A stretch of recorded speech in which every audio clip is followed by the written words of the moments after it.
అపాన వాయుముద్ర అనేది ఏంటంటే రెండు చేతులతోని ఒక దాంట్లో వాయుముద్ర, దీన్ని అపాన వాయుముద్ర అని అంటారు.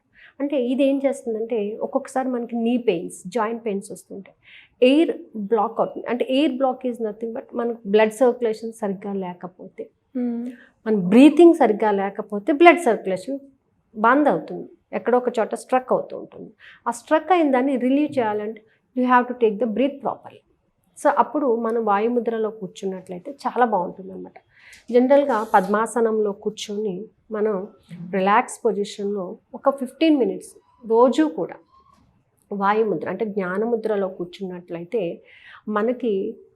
మనలో ఉన్నటువంటి కాన్సన్ట్రేషన్ లెవెల్స్ ప్లస్ నువ్వు అనుకున్నది ఏంటి అనే దాని మీద క్లారిటీ ఉంటుంది. అంటే శ్వాస తీసుకుంటూ నువ్వు లోపలికి ఎలా వెళ్తున్నావు, లోపల నీ గురించి నువ్వు ఎంత తెలుసుకుంటున్నావు, శ్వాస మీద పూర్తిగా పట్టు అనేది వస్తుందన్నమాట.